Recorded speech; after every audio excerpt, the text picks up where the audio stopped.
back to the daily grind, and y'all know we gotta talk about this. But before we do, make sure you hit subscribe if you're new and hit thumbs up if you're not a baby back bagel biting B-word, cause you know what time it is. It's full time. MMA. Holy flying flipping flapjacks, Jeremy Stephens is not fucking around. He is out to prove he's the hardest hitting 145 pounder out there, and it helped his case tonight with a huge brutal knockout over Josh Emmett in the main event of UFC Orlando.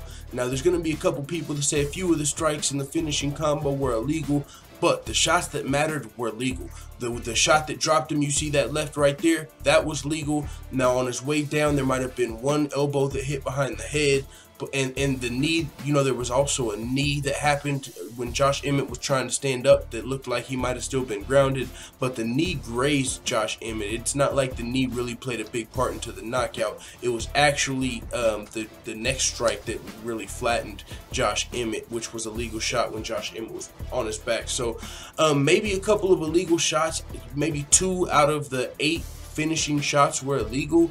But at the same time, if you want a referee that's gonna stop a fight because of an illegal shot, in the sake of a good knockout, you don't want Dan Mergliotta. That's, come on, we all know Dan Mergliotta. He wants to see somebody die in the octagon. Now that's just a joke. But with that being said, though, Big Dan, I do believe, was the referee in this fight.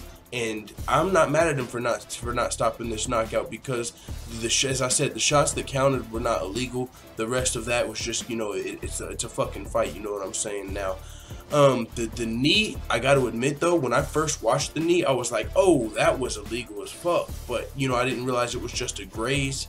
So it might have been an illegal strike, but hey, it is what it is. Not going to rain on the parade of Jeremy Stephens, because the fight was not stopped, so it will be scored a second round knockout in the books for Jeremy Stephens. He's now on a 3-fight winning streak. He just knocked out Josh Emmett, who was the number 4th ranked featherweight in the world, after knocking out Ricardo Lamas.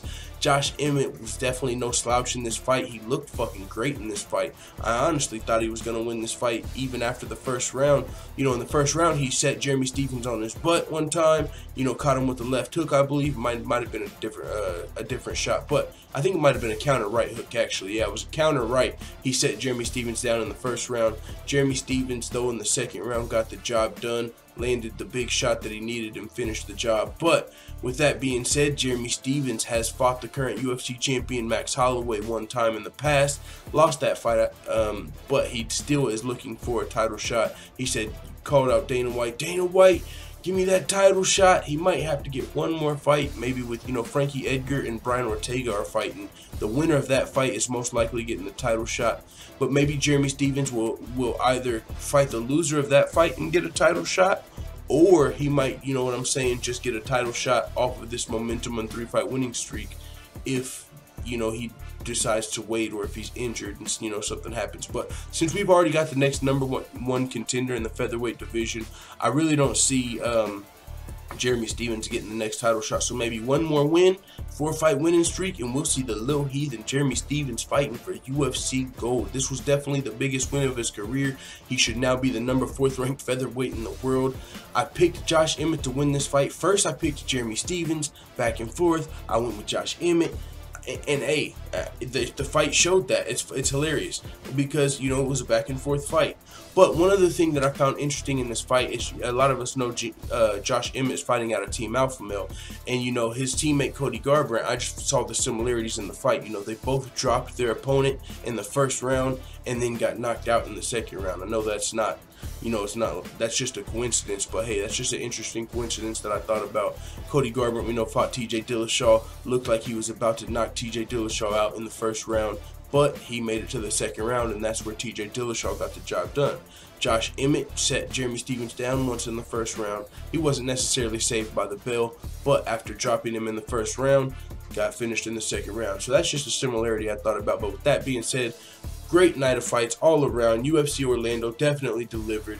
I honestly think the main event, this fight right here, probably got fight of the night. Back and forth, main event, high profile fight. Fight of the night sounds good to me between Jeremy Stephens and Josh Emmett. I would be fine with that. So with that being said, it is what it is. Let the full-time family know what you think in the comments about this fight in UFC Orlando. I'll probably be going live, do a daily live chat soon, so 30 minutes to an hour. I'll see you guys then. And as always, thanks for watching this video. If you enjoyed this video, make sure to hit the subscribe button and also hit the notification bell right next to it so you're notified every time I upload a video. I'm out. Da da da da da. It's the motherfucking DOWG.